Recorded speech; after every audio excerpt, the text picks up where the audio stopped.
नमस्कार प्रिय दर्शकों, हर हर महादेव दर्शकों, आप सभी का एक बार पुनः स्वागत है स्पिरिचुअल ज्ञान गंगा चैनल में। प्रिय दर्शकों, आज की कहानी बहुत ही ज्ञानवर्धक और शिक्षाप्रद है। आपसे निवेदन है कि आप वीडियो में अंत तक बने रहे। प्रिय दर्शकों, आज का हमारा प्रसंग है कि संसार में सबसे बड़ा पापी कौन है। संसार में सबसे बड़ा पापी पुरुष है या स्त्री है, तोता और मैना का ये प्रसंग है। प्रिय दर्शकों, ये कहानी बहुत ही ज्ञानवर्धक है। इस कहानी से आपको अपने जीवन में जीने के लिए ढेर सारी प्रेरणा मिलेंगी। जो भी व्यक्ति, जो भी मनुष्य यह इस कहानी को ध्यान से सुनता है, उसके जीवन में वह कभी भी धोखा नहीं खा सकता। इस कहानी से आपको आत्मज्ञान की प्राप्ति होगी। प्रिय दर्शकों, संसार में यूँ तो हर कोई इंसान पाप करता है, परंतु पाप करने के बाद उसको ये पता ही नहीं होता कि वह पापी है और वह पाप कर रहा है। इस बात का उसे भान भी नहीं होता है। लेकिन संसार में हर मनुष्य पाप करता है। प्रिय दर्शकों, इस संसार में कई लोग ऐसे होते हैं जो रात दिन पाप करते हैं और पाप करने के बाद यह कहते हैं कि हम पापी नहीं हैं। प्रिय दर्शकों, पाप का भागीदारी बनना यानी नरक का वासी होना होता है। प्रिय दर्शकों, इसलिए जितना हो सके पाप से बच के रहे। अपने कर्म में कभी पाप को इकट्ठा न होने दे। अपने नसीब में पाप का लेखा जोखा नहीं होना चाहिए। प्रिय दर्शकों, आज का जो प्रसंग है वो यही है कि संसार में सबसे बड़ा पापी कौन है। ये एक तोता और मैना की बहुत प्यारी कहानी है। ये कहानी बहुत सुंदर और बहुत ही रोचक है। इस कहानी को सभी दर्शक ध्यान से सुने और इस कहानी पर हो सके तो जरूर अमल भी करें। प्रिय दर्शकों, चलिए शुरू करते हैं आज का प्यारा सा प्रसंग। एक नगर में एक राजा रहा करते थे। राजा बहुत ही महात्मा थे, बहुत ही पुण्यवान थे। प्रिय दर्शकों, उनके राज्य में हर इंसान राम राज्य की तरह जीता था। उस राज्य में कभी कोई इंसान पाप नहीं करता था। उस राज्य में कोई भी बंदा, कोई भी मनुष्य मांस मदिरा का सेवन नहीं करता था। मनुष्य बड़े सुख शांति से उस राज्य में जीवन व्यतीत करते थे। उस राज्य की, उस राजा की न्याय प्रक्रिया भी बहुत अच्छी थी। उस राजा को न्याय प्रक्रिया में भी दूर दूर के राजा मानते थे, उसका सम्मान करते थे। सभी लोग उस राजा की बड़ी तारीफ किया करते थे, क्योंकि वह दान पुण्य में सबसे ज्यादा विश्वास रखने वाला राजा था। प्रिय दर्शकों, उस राजा के पास एक तोता और एक मैना रहा करता थे। दोनों को एक ही पिंजरे में राजा रखा करता था। एक दिन की बात है, तोता और मैना दोनों एक ही पिंजरे में बैठे हुए थे। तोता मैना से कहता है, प्रिय, इस संसार में सबसे ज्यादा पापी स्त्री होती है। मैना कहती है, नहीं, स्त्री नहीं होती है, पुरुष सबसे ज्यादा पापी होता है। प्रिय दर्शकों, इस बात को लेकर के दोनों में वाद विवाद होने लगा। मैना कहती है पुरुष सबसे बड़ा पापी होता है और तोता कहता है कि पुरुष नहीं, स्त्री सबसे बड़ी पापी होती है। इसी बात को लेकर के दोनों में विवाद चलने लगता है। प्रिय दर्शकों, जब जोर जोर से झगड़ा होने लगा तो राजा को जब पता चला तो राजा उन दोनों के पास आया और राजा दोनों से कहने लगा, तोता मैना, तुम दोनों क्यों झगड़ रहे हो। प्रिय दर्शकों, तब दोनों अपनी अपनी बात सुनाते हैं। मैना कहती है, देखिए राजा साहब, तोता मान ही नहीं रहा है कि संसार में सबसे बड़ा पापी पुरुष होता है। तोता कहता है कि राजा साहब, मैना नहीं मान रही है कि सबसे बड़ी पापी संसार में स्त्री होती है। दोनों की बात सुनने के बाद राजा कहता है, राजा मैना से कहता है कि मैना, अब आप सुनाइए, आप मुझे ये बताइए कि पुरुष सबसे बड़ा पापी संसार में कैसे है। प्रिय दर्शक को तब मैना एक छोटी सी कहानी सुनाती है और कहती है कि राजा साहब, एक नगर में एक सेठ रहा करता था। उस सेठ का एक लड़का था और वह लड़का रात दिन जुआबाजी और सट्टा खेलता था। सेठ के खूब समझाने के बावजूद भी वह लड़का नहीं समझता था। अंततः सेठ उसको समझा कर मृत्यु को प्राप्त हो गया, लेकिन वो लड़का नहीं समझा। प्रिय दर्शकों, मैना आगे कहती है, जब पिता की मृत्यु होने के बाद वह लड़का और भी ज्यादा अस्वस्थ हो गया। अपने पिता की सारी जमीन, सारी जमा पूंजी को सट्टे में फूंक दिया। सट्टाबाजी में ही पूरी जमा पूंजी को लगा दिया और बर्बाद होकर के जमीन दौलत सब कुछ बेच करके बस सट्टेबाजी में लग गया और गांव छोड़कर निकल गया। जब वो लड़का गांव छोड़कर निकल जाता है तो दोबारा लौट करके उस गांव में नहीं आता है। घूमता घूमता वह एक नगर में पहुंच जाता है। उस नगर के राजा के महल के सामने जाकर के बैठ जाता है। राजा उस लड़के को देखता है और देखने के बाद राजा सोचने लगता है कि ये लड़का बड़ा सुंदर है, हो सकता है या तो कोई सेठ का लड़का हो या किसी राजा का लड़का हो। राजा इसी बात को सोचकर उस लड़के को अपने पास बुलवा है। सैनिक उस लड़के को राजा के पास लेकर के जाते हैं। राजा उस लड़के से पूछता है, भाई तुम कहाँ से आए हो? दिखने में बड़े सुंदर हो, सीधे साधे लगते हो। तुम कौन हो, कहाँ से आए हो? तुमको क्या परेशानी है? लड़का राजा को जवाब देता है। वो राजा से कहता है, राजा साहब मैं एक बहुत बड़ा व्यापारी हूँ। रास्ते में कुछ गुंडों ने, कुछ लुटेरों ने मिलकर के मेरा सामान लूट लिया है और मैं यहाँ पहुँच गया हूँ। प्रिय दर्शकों, उस लड़के की इतनी बात सुनकर राजा उस लड़के पर विश्वास कर लेता है। लड़का राजा से कहता है कि राजा साहब मेरा सारा सामान लुटेरों ने लूट लिया है। मेरे पास कुछ भी नहीं है, खाने को भी मेरे पास कुछ भी नहीं बचा है, सब कुछ लुटेरों ने लूट लिया है। मुझे मेरे गांव जाने के लिए भी पैसे नहीं है। राजा उस लड़के की बात पर विश्वास कर लेता है। लड़का कहता है, यदि राजा साहब आप मेरी थोड़ी सी सहायता कर दें तो मैं अपने गांव तक जा सकता हूं और आपका बहुत ही भला होगा, आपकी बड़ी कृपा होगी। प्रिय दर्शकों, राजा लड़के के झांसे में आ जाता है। राजा सोचने लगता है कि लड़का व्यापारी है और बड़ा सुंदर भी है। उस राजा का कोई लड़का नहीं था, सिर्फ एक लड़की थी। वह राजा सोचने लगा कि मेरी मृत्यु के बाद मेरे राज्य को ये लड़का बड़े आराम से संभाल सकता है, क्योंकि लड़का सुंदर भी है और ज्ञानी भी है, बड़ा व्यापारी भी है। यही बात सोचकर वह सोचने लगता है कि क्यों ना मैं अपनी लड़की की शादी इस लड़के से करवा दूं और ये मेरा घर जमाई बन करके रह सकता है और आने वाले समय में ये मेरे राज्य को भी संभाल सकता है। यही सोचकर राजा उस लड़के से कहता है, बेटा मैं अपनी पुत्री की शादी तुम्हारे साथ कर दूं तो तुम्हें कोई आपत्ति तो नहीं है? प्रिय दर्शकों, लड़का ये बात को सुनकर मन ही मन में अंदर ही अंदर बड़ा खुश होने लगता है। लड़का राजा से कहता है, हाँ राजा साहब मैं तैयार हूँ। यदि आपका हुक्म है, आपका आदेश है तो मैं कैसे मना कर सकता हूँ। प्रिय दर्शकों, राजा अपनी पुत्री की शादी उस लड़के से करा देते हैं। काफी सारा धन दौलत और दास दासियां देकर अपनी पुत्री को उस लड़के के साथ राजा विदा कर देते हैं। प्रिय दर्शकों, जब लड़का राजा की पुत्री को लेकर के जा है तो रास्ते में उन्हें एक जंगल पड़ता है। उस जंगल में वह लड़का उस राजा की पुत्री से कहता है, देखो अब तुम मेरी पत्नी हो और पत्नी का ये धर्म होता है कि वह पति की हर बात का पालन करे। लड़का कहता है, ये घना जंगल है और इस जंगल में लुटेरे बहुत ज्यादा होते हैं। इसी जंगल में मेरा भी सारा सामान लुटेरे लूट के ले गए थे, इसलिए आपके पास जितने भी गहने हैं, जितने भी गहने आपने पहन रखे हैं, वह सारे उतार कर मुझे दे दीजिए, वरना लुटेरे यहाँ से लूट करके ले जा सकते हैं। प्रिय दर्शकों, पत्नी अपने पति पर विश्वास करती है और ये सदा से चला आ रहा है कि पत्नी अपने पति पर विश्वास करती है। वह पत्नी भी अपने पति पर पूर्ण विश्वास करती थी, तो वह कहती है, ठीक है जी, यदि आप कह रहे हैं तो मैं अपने सारे गहने उतार करके आपको दे देती हूँ। प्रिय दर्शकों, वह राजा की लड़की अपने सारे गहने उतार कर अपने पति को दे देती है। वह लड़का पत्नी के सारे गहने लेकर अपनी कमर में बांध लेता है। प्रियदर्श और राजा ने जितना भी धन दौलत दिया था उन सबको वह एक जगह इकट्ठा कर लेता है और रास्ते में आगे जाकर के वह विश्राम करने के लिए रुकते हैं। जब वो विश्राम करने के लिए रुकते हैं तो लड़का सभी दास दसियों को मार देता है और उस लड़की को पास ही में कुआं था, उस कुएं में धकेल देता है और वहाँ से सारा सामान लेकर के भाग जाता है। लड़का सोचता है कि सबको मार दिया है, पत्नी को भी कुएं में धकेल दिया है, तो पत्नी भी खत्म हो जाएगी और अब मैं इन पैसों से बड़े आराम से अपना जीवन व्यतीत करूँ। खूब मैं जुआबाजी करूँगा, खूब मैं सट्टा लगाऊंगा। यही सोच करके लड़का वहाँ से सारा सामान लेकर के भाग जाता है। प्रिय दर्शकों, लेकिन उस लड़के की पत्नी कुएं में खत्म नहीं हुई। उसने एक डाल को पकड़ लिया और जोर जोर से चिल्लाती रही कि मुझे कोई कुएं से बाहर निकालो। प्रिय दर्शकों, रास्ते में कुछ लोग जा रहे थे। उन लोगों ने उस लड़की की आवाज सुनी और उस लड़की को कुएं से बाहर निकाल लिया। लड़की वापस अपने राज्य में पिता के घर पहुंच जाती है।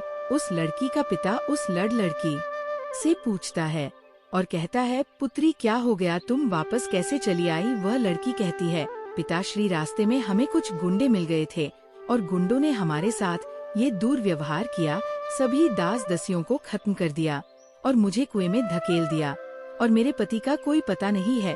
प्रिय दर्शकों, वह लड़की पतिव्रता थी इसलिए उसने उस घटना के बारे में अपने पिता को नहीं बताया। कुछ समय के लिए वह लड़की अपने पिता के घर रहने लगी। कुछ समय निकलने के बाद वह लड़का फिर से उस राजा के द्वार पर आता है, अपने ससुर के राज्य में आता है। प्रिय दर्शकों, वह जितना भी धन लूट करके ले गया था, उसने सब कुछ जुआ बाजी सट्टा बाजी में उड़ा दिया था। जब एक भी पैसा उसके पास नहीं बचा तो वह लड़का फिर से अपने ससुर के पास आता है। वो सोचने लगता है कि अपने ससुर से जाकर ये कहूँगा कि ससुर जी, आप नाना बनने वाले हैं। इस बात को सुनकर ससुर जी मुझे फिर से बहुत सारा धन देंगे और इस धन से मैं फिर से अयाशी करूँगा। यही सोचकर वो लड़का फिर से उस राजा के द्वार पर आता है। लेकिन उस लड़के को द्वार पर ही उसकी पत्नी मिल जाती है। वह लड़की अपने पति को देखकर पहले तो थोड़ा गुस्सा होती है और बाद में अपने पति को बुलाकर कहती है, देखो जी, मैंने अपने पिता को ऐसी कोई बात नहीं बताई है। मैंने अपने पिता से ये कहा है कि हमें रास्ते में कुछ लुटेरों ने लूट लिया है और दास दसियों को मार दिया है और मुझे कुएं में धकेल दिया है और मेरे पति का कुछ पता नहीं है। यही बात आपको भी मेरे पिता से कहनी है। प्रिय दर्शकों को लड़का अपनी पत्नी की इस बात को सुनकर बड़ा खुश होता है। सोचने लगता है कि मेरी पत्नी तो वास्तविकता में पतिव्रता है। प्रिय दर्शकों, लेकिन कुत्ते की पूंछ को कितने वर्ष भी आप सीधा करके रखो, लेकिन वह टेढ़ी ही निकलती है। कुत्ते की पूंछ कभी भी सीधी नहीं हो सकती। इसी तरीके से ये लड़का भी कभी सीधा नहीं हो सकता। ये लड़का फिर से राजा के पास जाता है और पत्नी ने जो बात कही है वही बात राजा से कहता है। प्रिय दर्शकों, लड़के की बात पर राजा विश्वास कर लेता है। प्रिय दर्शकों, लड़का अपनी पत्नी से फिर से कहता है कि देखिए, मैं आपको लेने के लिए आया हूँ। मुझे अपनी गलती का एहसास है। पता नहीं ऐसा क्या हुआ था मेरे साथ जो मैंने आपके साथ ऐसा व्यवहार किया, लेकिन मुझे अब मेरी गलती का एहसास हो गया है। मैं आपको लेने के लिए आया हूँ। आपको कल सुबह ही प्रातः काल ही मैं यहाँ से लेकर जाऊँगा। आप तैयार रहिएगा। अब आप जाकर सो जाइए। प्रिय दर्शकों, सारे घर वाले सो जाते हैं। राजा हो जाता है, उसकी पत्नी सो जाती है। वह लड़का आंधी रात को उठता है और राजा की तलवार से राजा की गर्दन काट देता है, अपनी पत्नी की गर्दन काट देता है। सभी को मारने के बाद वहाँ से काफी सारा धन लूट करके लेकर चले जाता है। प्रिय दर्शकों, इतनी बात मैना राजा को कहती है। राजा मैना की इस बात को सुनकर सोच में पड़ जाते हैं। उसके बाद तोता एक कहानी सुनाता है। तोता भी कहता है कि राजा साहब, मेरी भी एक छोटी सी कहानी सुन लीजिए। तोता त्रिया चरित्र के बारे में राजा को कहानी सुनाता है। त्रिया चरित्र की संपूर्ण कहानी राजा के समक्ष रखता है। तोता कहता है, बहुत समय पहले की बात है। किसी राज्य में एक राजा रहा करता था। वह राजा बहुत ही धर्मात्मा राजा था। उसकी राज्य की चर्चाएं बहुत दूर दूर तक फैली हुई थी। उस राजा का एक पुत्र था जिसकी उम्र कुछ ज्यादा नहीं थी, 12 या 13 वर्ष होगी। वह राजकुमार बड़ा ही सुंदर था। राजा उसकी शादी कर देता है। जब राजा ने उसकी शादी की तो राजकुमार मात्र 14 वर्ष का था, तभी उसकी शादी कर दी। राजा भी अब बूढ़ा हो चुका था। एक दिन राजा ने सोचा कि अपने राजकुमार को अब राजा बना देते हैं, क्योंकि उस राजा ने कई शादियां की थी और पहले के राजाओं में यही नियम था कि राजा जितनी चाहे उतनी शादी कर सकता था। वह राजा अपने पुत्र को राजा बना देता है। उसकी शादी हो चुकी थी और एक नई राजकुमार के साथ शादी हो चुकी थी। राजकुमार की भी 7 रानियां आई हुई थी।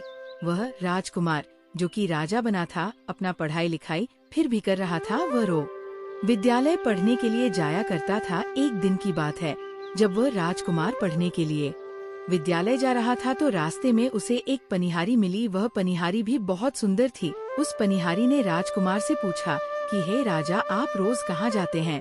वह राजकुमार कहता है कि मैं रोज पढ़ने के लिए, विद्या ग्रहण करने के लिए अपने गुरु के पास जाता हूँ। पनिहारी कहती है, ये तो अच्छी बात है, लेकिन ये बताइए, आपने त्रिया चरित्र पढ़ा है? राजकुमार कहता है कि नहीं। पनिहारी कहती है कि आप त्रिया चरित्र अवश्य पढ़ो। राजकुमार कहता है कि ये त्रिया चरित्र क्या होता है? पनिहारी ने कहा कि आप ये बात अपने गुरु से जाकर पूछना और त्रिया चरित्र अवश्य पढ़ना। राजकुमार कहता है कि मैं आज ही जाऊंगा और अपने गुरु से जाकर पूछूंगा कि आपने मुझे त्रिया चरित्र क्यों नहीं पढ़ाई। इतना बात कहने के बाद वह राजकुमार वहाँ से चल देता है। वह पनिहारी की बात सुनकर राजकुमार गुस्से में था। उसकी आंखें लाल थी। वो अपने गुरु को जाकर प्रणाम करता है।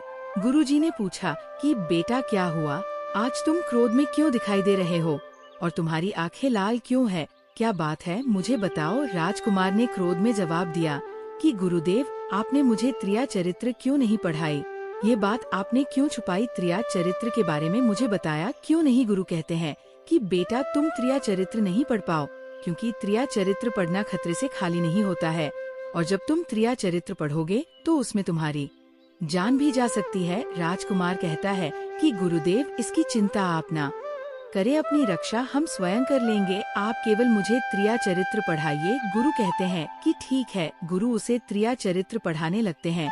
त्रिया चरित्र पढ़ते पढ़ते राजकुमार के 1 साल हो गए, और जब 1 वर्ष हो गया तो गुरु ने कहा कि बेटा, अब तुम्हारी पढ़ाई पूरी हो चुकी है, अब तुम घर जा सकते हो और आराम से अपने राज्य को चला सकते हो, अब तुम्हें यहाँ आने की कोई आवश्यकता नहीं है। राजकुमार कहता है ठीक है गुरुदेव। राजकुमार जैसे ही जाने को होता है, गुरुदेव उसे रोक लेते हैं और कहते हैं बेटा, मैं तुम्हें एक ऐसा गुटखा देता हूँ, ये गुटखा जब तुम अपने कानों में लगाओगे तो कोई भी तुम्हें पहचान नहीं पाएगा और तुम उसे पहचान लोगे। राजकुमार वह गुटखा अपने हाथों में ले लेता है और गुरु ने कहा इस घटका को ले जाओ और रात के 12 बजे आज ही के रात में अपने महल से निकल करके जंगल की तरफ जाना और पूर्व दिशा की ओर जाना, और जब तुम पूर्व दिशा की ओर जाओ तो ये गुटखा अपने कान में लगा लेना और वहीं पर खड़ा हो जाना।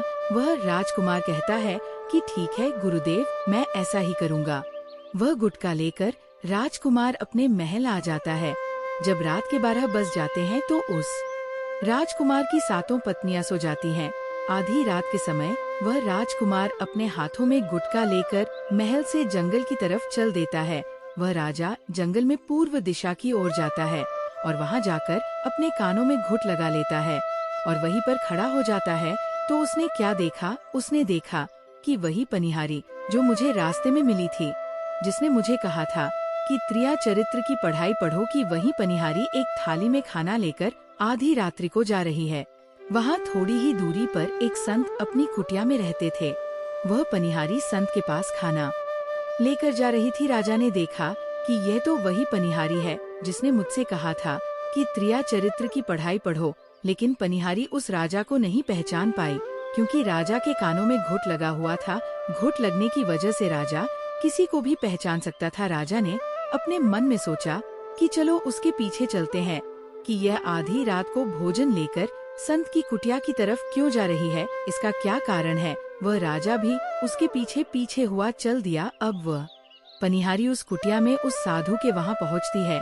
उस बाबा के पास एक जादू की पोटली थी। वो बाबा जादूगर था। राजा पीछे पीछे गया और वो छुप करके देख रहा था कि वह पनिहारी और वो बाबा क्या करेंगे। साधु ने उस पनिहारी से कहा कि अरे पनिहारी, पहले तो मुझे ये बता कि आज आ जाने में इतनी देर कैसे लग गई। हाथ जोड़कर वह पनिहारी कहने लगी कि महात्मा जी, मेरा गहना हो और हमारे पति हमें ले जाने के लिए आए हैं, हमें लेकर कल चले जाएंगे, इसीलिए हमें उन्हें सुलाने में थोड़ी देर लग गई और यहाँ आने में भी देर हो गई। जब ये बात साधु ने सुना कि इसका विवाह हो चुका है और इसका पति इसे लेने आया है, तो वो साधु कहता है कि हे पनिहारी, इसका मतलब है कि तुम अपने पति के साथ जाना चाहती हो, तो हमारे पास क्यों आई, चली जा यहाँ से। पनिहारी कहती है कि मैं आपके बिना नहीं रह सकती हूँ, मैं आपके बिना नहीं जी सकती हूँ। तो साधु कहता है कि हे पनिहारी, इसके लिए तुम्हें एक काम करना होगा। साधु एक बड़ा सा चाकू निकालता है और पनिहारी से कहता है कि हे पनिहारी, की जाओ, अपने पति के गर्दन काटकर यहाँ लेकर आओ, जाओ, अपने उस पति को मार दो जो हमारे और तुम्हारे बीच में दरार बन रहा है। तब मैं तुम्हें रखूंगा, तुमसे विवाह करूंगा, तुम्हें अपनी पत्नी बनाऊंगा। बिना कुछ सोचे समझे वह पनिहारी चाकू लेती है और दौड़ते हुए अपने घर जाती है और उसका पति सो रहा था। वह जाकर अपनी पति की गर्दन काट देती है और उसकी गर्दन को लेकर साधु के पास आती है और जो राजकुमार थे उसके पीछे पीछे उसका सारा कारनामा देख रहे थे। जब साधु ने देखा कि अपने पति को मार करके उसकी गर्दन यहाँ लेकर आई है, साधु को बहुत गुस्सा आया। साधु ने उसे लात मारी और कहा भाग जा यहाँ से, जब तू अपने पति की नहीं हो सकी जिसके साथ तूने फेरे लिए हैं, तू मेरी क्या होगी। जल्दी भाग जा यहाँ से, अगर तू मेरे पास दोबारा आई तो मैं तुझे जीवित नहीं छोड़ूंगा। साधु की ये बात सुनकर उस पनिहारी को ऐसा लगा जैसे उसके पैरों तले जमीन खिसक गई हो। फिर भी अपने पति की कटी हुई गर्दन लेकर के आई और उसकी गर्दन जोड़ देती है और वही बैठ जाती है। और इधर जैसे ही सवेरा हुआ, अपने पति के पास बैठकर रोने लगती है और चिल्लाने लगती है। कहती है, देखो देखो, किसी ने मेरे पति की हत्या कर दी रात में। उस पनिहारी इनकी सारा कारनामा राजकुमार देख चुका था। इधर सारे गांव वाले उस पनिहारी के घर चले जाते हैं और उसके पति की लाश को लेकर गांव के बाहर जाते हैं उसका दाह संस्कार करने के लिए। और वह पनिहारी पीछे से भागती हुई रोती हुई चली जा रही थी और उधर राजकुमार भी जा रहे थे जो कि अपने राज्य के राजा बन चुके थे। पनिहारी रोती हुई चिल्लाती हुई पहुंची और कहने लगी, मैं तो सती बनूंगी, क्योंकि अगर जब मेरे पति ही नहीं रहे तो ऐसे जीवन का क्या फायदा, मैं इन्हीं के साथ सती हो जाऊंगी। राजा को उसकी बातें सुनकर हंसी आ जाती है और राजा कहता है, त्रिया चरित्र जाने ना, कोई और खसम मार के सती हुई। राजकुमार की ये बात और कोई तो नहीं समझ पाया, लेकिन वह पनिहारी समझ जाती है। पनिहारी कहती है कि राजा साहब, आप हमारे ऊपर ये बात कह रहे हैं, लेकिन चलिए कोई बात नहीं, मैं सती हो जाऊंगी। पनिहारी कहती है कि जाते जाते मैं तुम्हें एक बात बताती हूँ। राजकुमार कहता है, क्या बताओ। पनिहारी कहती है कि राजा साहब, आप जब चटाई पर बैठे तो उस चटाई को झाड़ कर बैठिए। राजा कहता है कि ये पनिहारी क्या कह रही है, मैं तो राजा हूँ, मुझे चटाई पर बैठने की क्या आवश्यकता है। पनिहारी कहती है कि नहीं, जब भी तुम्हें कोई नौबत आए चटाई पर बैठने की तो तुम चटाई को झाड़ कर बैठना। राजकुमार कहता है कि चलो ठीक है, अगर तुम कह रही हो तो मैं ऐसा ही करूँगा। इतना कहने के बाद वह अपने पति के साथ सती हो जाती है और राजकुमार उनका अंतिम संस्कार करवा के अपने घर को आ जाते हैं। इसी तरीके से पूरा दिन व्यतीत हुआ और उधर जब दूसरी रात आई, अपने गुरु के कहने के अनुसार वही गुटका कान में लगाया और पूर्व दिशा की ओर उसी स्थान पर जाकर खड़ा हो गया जहाँ पर पिछली रात खड़ा हुआ था। दूसरी रात को राजकुमार ने क्या देखा कि उसकी सातों पत्नियां भोजन की थाली अपने अपने हाथों में लेकर उसी बाबा के कुटिया की तरफ जा रही हैं।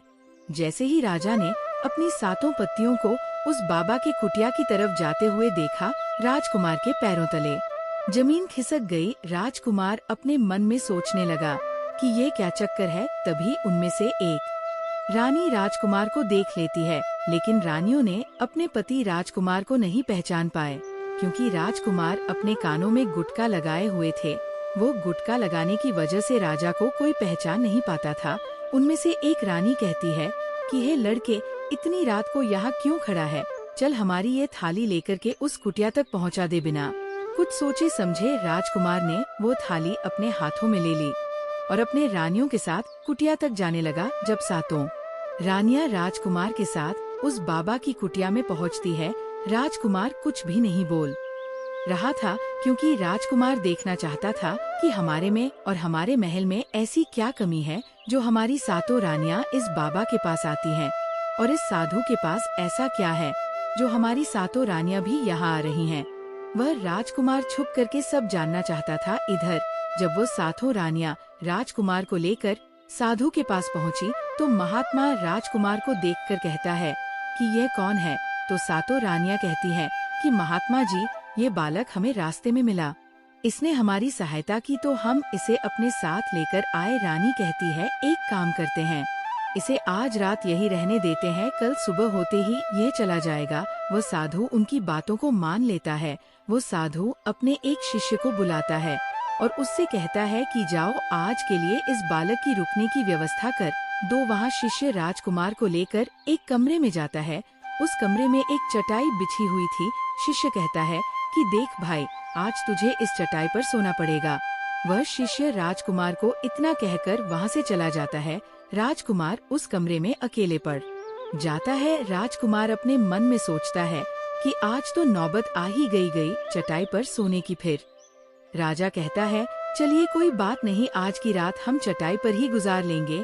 राजकुमार जैसे ही चटाई पर बैठने ही वाला था कि उसे पनिहारी की बात याद आ गई। वो सोचने लगा कि पनिहारी ने मुझसे कहा था कि जब भी तुम्हें चटाई पर बैठने की नौबत आए तुम चटाई को अवश्य झाड़ लेना। चलो आज पहले झाड़ ही लेते हैं, हो सकता है इसका कोई राज हो। जैसे ही राजा ने चटाई उठाई तो उसने क्या देखा, उसने देखा कि एक बहुत बड़ा भयानक कुआं है। राजा ने जब उस कुएं को देखा तो राजा के होश उड़ गए। राजा उस कुएं के अंदर झांक के देखा है, राजा को अंदर बहुत सारे कैदी दिखाई देते हैं जिन्हें उस साधु ने अंदर कैद करके रखा था। उन कैदियों में से एक आदमी ने राजकुमार को पहचान लिया। वह आदमी राजकुमार से कहता है कि राजकुमार आप यहाँ कैसे आ गए। राजकुमार कहता है कि धीरे बोलो नहीं तो सब पोल पर खुल जाएगी।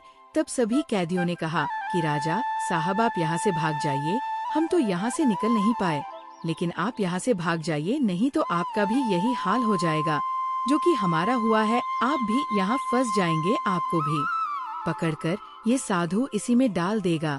आप जितना जल्दी हो सके यहाँ से भाग जाइए। राजा जब उस कमरे के अंदर गया था तो अपने कान में से गुटका निकाल लिया था, और जब राजा वहाँ से भागा तो अपने कान में घुट लगाना भूल ही गया। राजा को भागते हुए उन रानियों ने और साधु ने देख लिया था। रानियों ने जब राजा को भागते हुए देखा तो रानियां कहती हैं, ये तो हमारे पति हैं। रानियां उस महात्मा से कहती हैं कि महात्मा जी अब तो हमारी सारी पोल पट्टी खुल जाएगी, ये तो हमारे पति हैं और वो भागे जा रहे हैं। उन्होंने हमें यहाँ देख लिया है, अब हमारा क्या होगा। वह साधु कहता है कि तुम यहाँ क्या देख रही हो, जल्दी जाओ और अपने पति को पकड़ कर लाओ। वह सातों रानियां राजकुमार को पकड़ने के लिए दौड़ी दौड़ी जाती है, लेकिन वह राजा जो था इतना तेज भागा कि वह अपने महल जा पहुंचा। रानियां घबरा गई, रानियों के तो होश उड़ गए। रानियां फिर वापस उसी बाबा के पास आती हैं और बाबा से कहती हैं कि महाराज अब तो हमारे पति हमें जीवित नहीं छोड़ेंगे, हम ही घर जाएंगे, वह हमारी जान ले लेंगे हैं। महात्मा आप हमें बचा लीजिए, इसका कोई उपाय कीजिए। तब जाकर वो साधु उन रानियों को एक जादुई कील देता है और कहता है कि जब तुम महल जाओ तो अपने पति को बहला फुसलाकर उसके माथे में ये कील ठोक देना। ये जादुई कील तुम्हारे पति को भेंट बना देगा और तुम साथों मिलकर उसे मार देना, बस कहानी खत्म हो जाएगी और तुम सातों रानियां बच जाओगे। सातों रानियां तैयार हो जाती हैं। वह सातों रानियां साधु की बात मान लेती है और जादुई कील लेकर महल आती है। वह सातों रानियां आपस में विचार करती हैं कि राजा सबसे ज्यादा प्रेम सबसे छोटी वाली रानी को करते हैं, तो वह 6 रानियां मिलकर जादू वाला कील छोटे रानी को दे देती है और कहती है ये लो तुम्हारा काम है, तुम किसी भी तरह राजकुमार के सर में ये कील ठोक देना। वो छोटी वाली रानी कहती है कि ठीक है। वकील छोटी वाली रानी ले लेती है। जब राज ने उन सातों रानियों को आते हुए देखा तो क्रोध में कहा कि पहले तुम यही रुको, पहले मुझे ये बताओ कि हमारे राज्य में और हमें ऐसी क्या कमी है कि तुम आधी रात को उस साधु के पास जाते हो, इसका क्या कारण है, पहले तुम मुझे बताओ। तो सातों रानियां हाथ जोड़कर कहती हैं कि महाराज हमें माफ कर दीजिए, हमें लगता है कि उस साधु बाबा ने हम पर कोई जादू टोना कर दिया था, इसीलिए हमसे ऐसी गलती हो गई, आइंदा ऐसी गलती हमसे कभी नहीं होगी।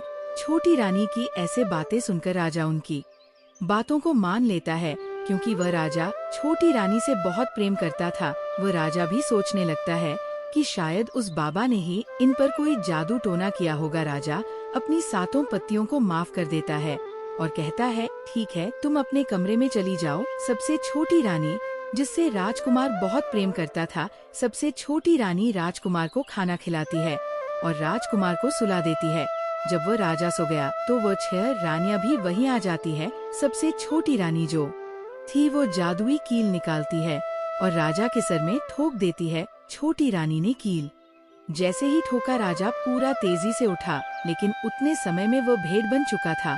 अब उस राजा में इतनी शक्तियाँ नहीं थी कि उन रानियों से मुकाबला कर सके। वो सातों रानियां उस राजा को पकड़ने लगी। राजा फिर भी हिम्मत नहीं हारा, अपनी महल की खिड़की से कूदकर राजा भागते भागते अपने गुरु के पास पहुंच गया और कहने लगा कि हे गुरु जी, मुझे माफ कीजिए, मेरी जान बचाइए, नहीं तो मैं मारा जाऊंगा। गुरु कहते हैं कि हे बेटा, मैंने तुमसे कहा था कि तुम त्रिया चरित्र मत सीखो, इसमें जान भी जा सकती है। अब सीखो त्रिया चरित्र, देखा इसका नतीजा। राजकुमार कहता है गुरुदेव मुझे माफ कर दो, और जल्दी मेरी जान बचाओ, नहीं तो मैं मारा जाऊंगा। मेरी ही पत्नी ने मेरे सर में जादुई कील ठोक दी है, जिसकी वजह से मैं भेंट बन चुका हूँ। गुरु ने जब ध्यान से देखा तो कहा कि वही कील है जो वो साधु ने दिया है।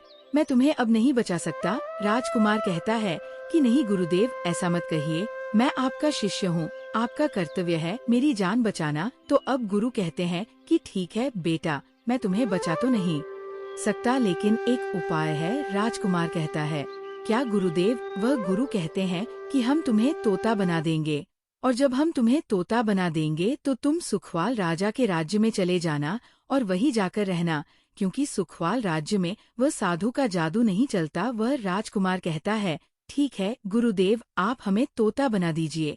वह गुरुदेव उसे तोता बना देते हैं, और वह तोता बनने के बाद वह वहां से उड़ा और सुखवाल राजा के राज्य में चला गया, जहां पर बहुत सारे तोता रहते थे। वहीं जाकर रहने लगा और सातों रानियां उस राजकुमार को खोज रही थी। जब राजकुमार नहीं मिला तो वह फिर से उस बाबा के पास जाती है और कहती है कि बाबा जी, वह राजकुमार तो भाग चुका है, आप अपनी पोटली निकालिए और देखिए कि वह कहाँ है। वह महात्मा अपने पोटली खोलता है और देखने लगता है कि वह राजकुमार तोता बनकर के सुखवाल राजा के राज्य में रह रहा है। वह साधु ये सारी बात रानी को बताता है तो रानियां कहती हैं कि हे स्वामी, अब क्या करें? वह साधु कहता है कि अब तुम अपने राजमहल में जाओ और जाकर के घोषणा कर दो कि जो भी तोता पकड़ करके लाएगा, हम उसे 5 सोने के सिक्के देंगे। वो सातों रानियां अपने महल पहुंचती है और वहां पर घोषणा कर देती है कि सभी बहेलिया से कह दो कि जो भी तोता पकड़ कर लाएगा, हम उसे 5 सोने के सिक्के देंगे। उस राज्य के जितने बहेलिया थे तोता पकड़ने के लिए चारों तरफ घूमने लगते हैं, और जो भी तोता पकड़ते लेकर के रानी के पास जाते और 5 सिक्के लेते और वहां से चले जाते, और वह सातों रानियां उस तोते को मार देती। ऐसे ही धीरे धीरे बहुत समय निकल गया, और यह राजकुमार जो तोता बनकर जहां गया था, वहां सारे तोताओं से बहुत अच्छी अच्छी बातें करता था, उन्हें बहुत ज्ञान की बातें बताता था। तो सारे तोता को लगा कि ये तोता तो बहुत समझदार है, ये तोता तो बहुत अच्छी अच्छी बातें करता है, इसे हम अपना राजा बना लेते हैं। सभी तोता मिलकर के उसे राजा बना लेते हैं। वह राजकुमार सभी तोताओं का राजा बन जाता है और वहीं छुपकर रहने लगता है। एक बहेलिया तोता पकड़ते पकड़ते सुखवाल राजा के राज में पहुंच जाता है, और वह उसी पेड़ के पास पहुंच जाता है जहां पर वह राजकुमार तोता बनकर छुपकर रहता था। जब उस बहेली ने इतने सारे तोते को देखा तो अपने मन में सोचा कि अगर हम इतने सारे तोते पकड़कर रानी के पास ले जाएंगे तो हमें बहुत सारे सोने के सिक्के मिल जाएंगे। लेकिन वह बहेलिया सोचता है कि हम इतने सारे तोताओं को पकड़ेंगे कैसे? जिस पेड़ पर वह तोता रहते थे वह पेड़ गोंद वाला था। जैसे ही सुबह हुआ, उस पेड़ से सारे तोता उड़कर दाना पानी के लिए बाहर चले जाते हैं, और इधर बहेलिया क्या करता है, अपने चाकू से पेड़ पर चारों तरफ कट लगा देता है, जिससे कि पेड़ से बहुत सारे गोंद निकल जाते हैं। पेड़ के चारों तरफ गोंद ही गोंद हो जाते हैं। अब बहेलिया सोचता है कि जब भी वो सारे तोते आएंगे, इस पेड़ पर बैठेंगे, वह सभी इस पेड़ में चिपक जाएंगे और मैं आसानी से उन्हें पकड़ कर लेकर चला जाऊंगा। बहेलिया वही छिप करके देखने लगा, और जब शाम हुआ सारे तोता वापस आए, और वह तोता जैसे ही पेड़ पर बैठे सभी का पैर उस पेड़ में चिपक गया, क्योंकि पूरे पेड़ में गोंद ही गोंद लगा हुआ था। अब तो सारे तोते परेशान हो गए, उसमें राजकुमार भी, जो तोता बना हुआ था, वह भी चिपक गया था। सारे तोते राजकुमार से कहते हैं, क्योंकि सारे तोते राजकुमार को अपना गुरु मानते थे, कि आप कुछ भी सोचो, हम सबको बाहर निकालो, नहीं तो सुबह तक वह बहेलिया आएगा और हमें पकड़कर लेकर चला जाएगा।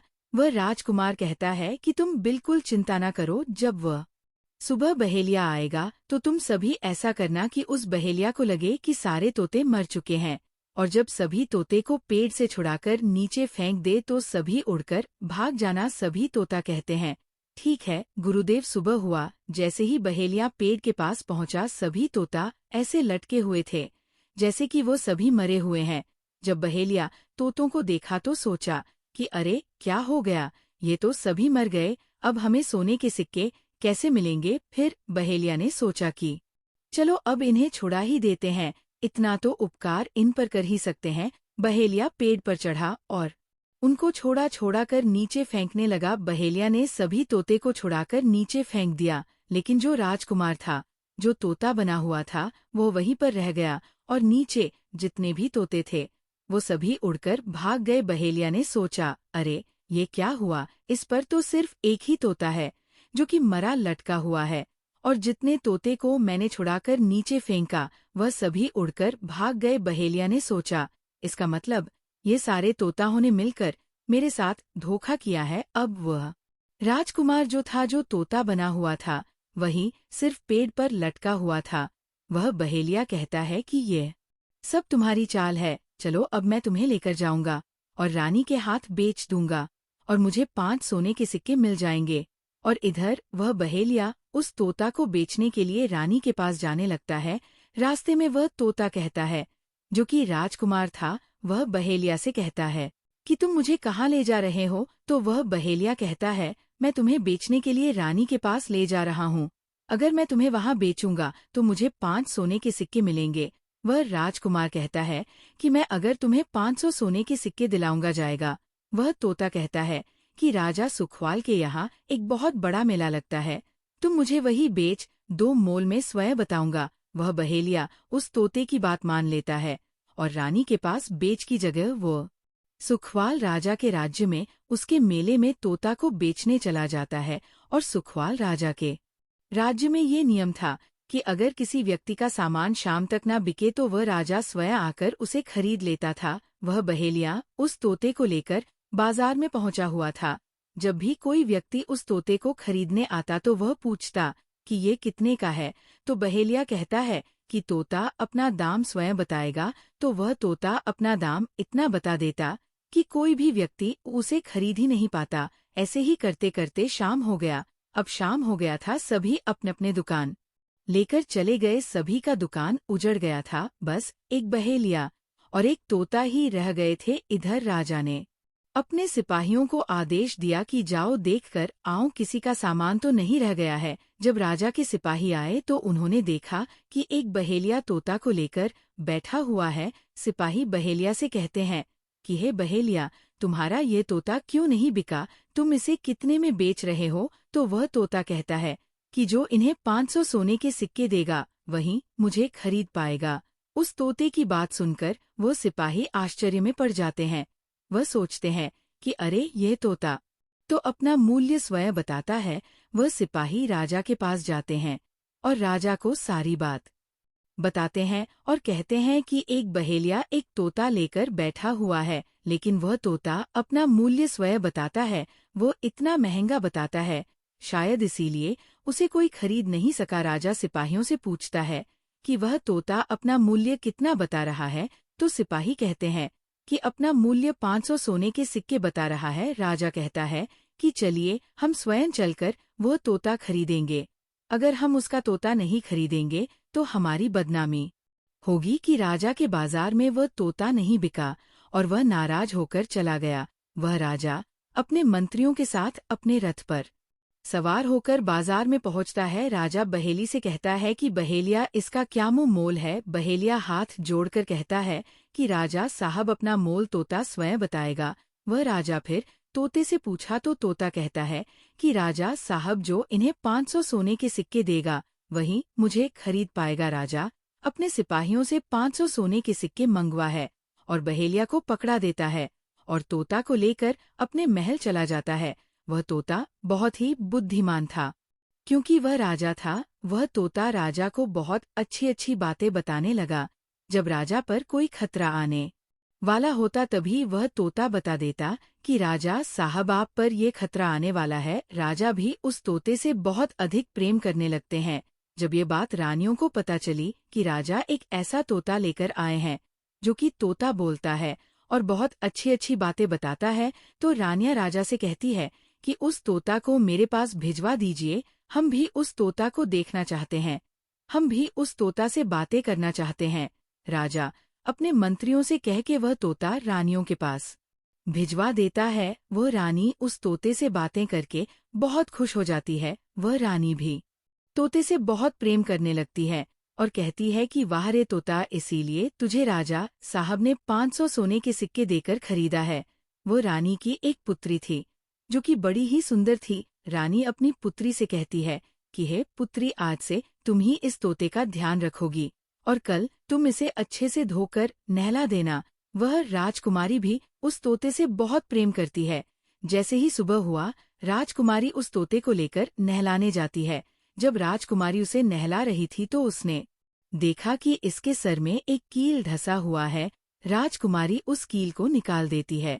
राजकुमारी जैसे ही कील को निकालती है, वह तोता पहले वाला एक सुंदर सा राजकुमार बन जाता है। राजकुमारी उसे देखकर घबरा जाती है। राजकुमार कहता है कि तुम घबराओ नहीं, यह कील वापस से मेरे सर में ठोक दो, मैं फिर से तोता बन जाऊंगा और इसके बारे में मैं तुम्हें रात्रि में बताऊंगा। तुरंत ही वह राजकुमारी वकील राजकुमार के सर में ठोक देती है।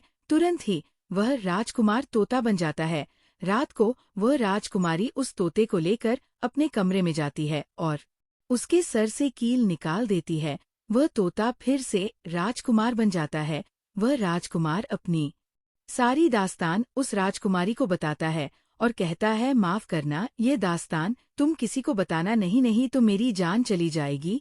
राजकुमारी इसके बारे में अपने माता और पिता को नहीं बताती है। दिन भर समय बीतता तो रात को राजकुमारी उस तोते को अपने कमरे में ले जाती और उसके माथे से कील निकाल देती। वह राजकुमार बन जाता और रात में वह दोनों साथ में ही रहते और ऐसे ही धीरे धीरे समय निकलता गया। राजकुमारी को उस राजकुमार से प्रेम हो जाता है। इधर क्या हुआ, जो राजकुमार की पत्नियां थी वह बहुत सारे तोते खजवा खुवाकर मरवा देती है, लेकिन जो राजकुमार तोता बना हुआ था वह उन्हें नहीं मिलता है। फिर वो सातों रानियां उसी साधु के पास जाती हैं और कहती कि हे महात्मा, हमारे पति तो अभी तक हमें नहीं मिले, हम अब क्या करें, उन्हें कैसे मारे। वह साधु फिर से अपनी पोटली खोली और देखता है कि वह राजकुमार अभी तक तोता बनके उसी राजा के घर में रह रहा है। वो साधु उन सातों रानियों से कहता है कि तुम एक काम करो कि तुम नृत्य कला सीखो, हम सभी मिलकर उस राजा के घर नृत्य कला करने जाएंगे और जब राजा हम पर प्रसन्न हो जाएगा और हमें कुछ मांगने को कहेगा तो हम उस तोते को ही मांग लेंगे और फिर आसानी से उसे मार देंगे। धीरे धीरे समय बीता, साधु तबला बजाता और सातों रानियां नृत्य कला सखी। वह पूरी तरह से नृत्य कला सीख चुकी थी। अब साधु को लगा कि हम सफलता प्राप्त कर सकते हैं और उस तोते को उस राजा से मांग सकते हैं। वह साधु का भेष बदल करके उन सातों रानी को नृत्य कला वाली स्त्री बना करके राजा सुखवाल के दरबार में पहुंच गया। राजा उस साधु से पूछता है कि आप लोग कौन हैं, यहाँ क्यों आए हैं। वह साधु कहता है कि हम सब नृत्य कलावा हैं, आपके महल में हम नृत्य कला दिखाना चाहते हैं, गाना चाहते है। राजा सुखवा को भी गाने बजाने का बहुत शौक था, वह मान जाते हैं। उधर वो साधु अपना गाना बजाना चालू करता है।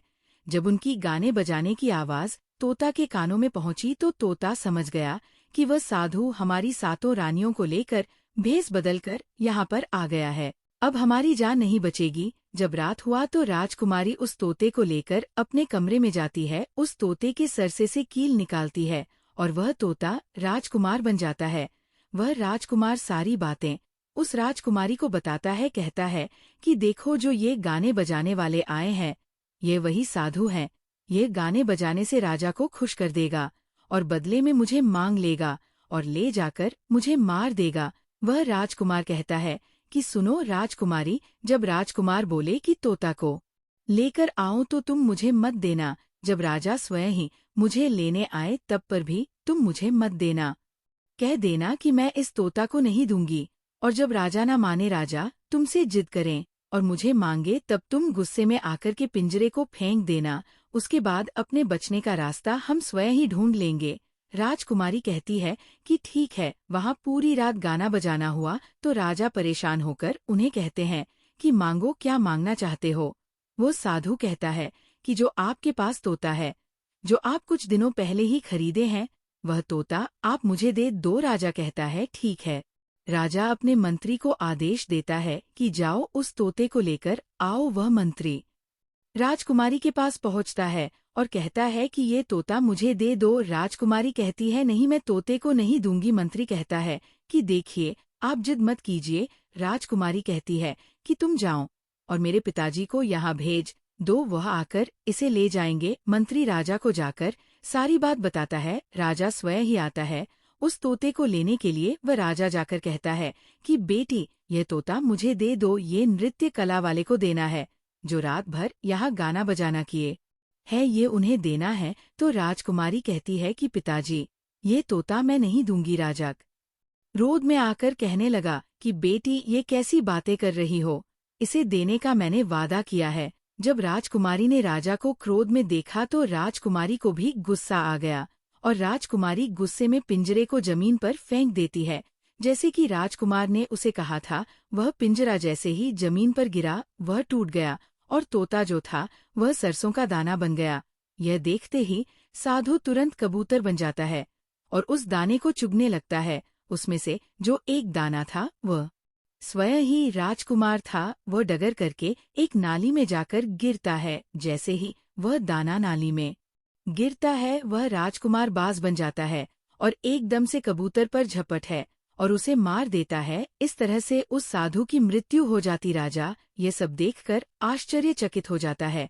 वह बाज उस कबूतर को मारकर फिर से तोता बन जाता है और जो राजकुमारी थी उस तोते से कील निकाल देती है और वह फिर से पहले जैसा राजकुमार बन जाता है। वह राजकुमारी अपने पिता को सारी बात बता देती है।